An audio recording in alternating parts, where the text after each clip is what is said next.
Police station जामीन सोप्या भाषेत आज मी तुमच्या समोर सांगणार आहे, काय आहे नेमका. तर गुन्हा दाखल झाल्यावर लगेच अटक होईल असं नसतं. काही गुन्ह्यांमध्ये पोलीस स्टेशनमध्ये जामीन मिळू शकतो. आता हे गुन्हे कुठले आहेत? हा जामीन काय आहे? हे आज आपण समजून घेऊया. जे गुन्हे जामीनपात्र असतात म्हणजेच बेलेबल ऑफेन्सेस असतात, त्या गुन्ह्यांमध्ये आरोपीला थेट पोलीस स्टेशनमध्ये जामीन मिळू शकतो. अशा प्रकरणामध्ये पोलीस आरोपीला अटक करून जेलमध्ये पाठवू शकत नाही. हा जामीन काय आहे? याची प्रोसेस काय आहे? हे आज आपण चांगल्या प्रकारे सोप्या शब्दामध्ये समजून घेऊया. कोणत्या गुन्ह्यात पोलीस स्टेशन जामीन मिळतो? तर साधारणपणे जी साधी मारहाण असते, शिवीगाळ झालेली असते, किरकोळ वाद घडलेले असतात, साधे आर्थिक वाद असतात, किरकोळ फसवणुकी झालेल्या असतात, वाहतूक गुन्हे जे घडतात ते, शिक्षा कमी आहेत असे काही गुन्हे.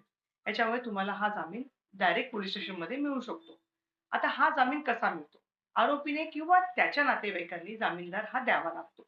आता ह्या जामीनदाराला किंवा त्याच्या नातेवाईकांना ओळखपत्र व पत्ता हा द्यावा लागतो. पोलीस ठरवलेल्या अटी ह्या पाळाव्याच लागतात. जामीन मिळाल्यावर कोणत्या अटी असतात? तर तपासामध्ये सगळ्यात महत्त्वाचं तपासामध्ये सहकार्य करायला लागतं. चौकशीला हजर राहावं लागतं. पुराव्याशी कुठल्याही प्रकारची छेडछाड केलेली चालत नाही. साक्षीदारांना धमकी न देणं हे जास्त महत्त्वाचं. पोलीस हा जो जामीन आहे तो नाकारू शकतात का? तर जामीनपत्र जे गुन्हे असतात त्यामध्ये पोलीस जामीन जो आहे तो नाकारू शकत नाहीत. हा आरोपीचा कायदेशीर हक्कच असतो. धन्यवाद.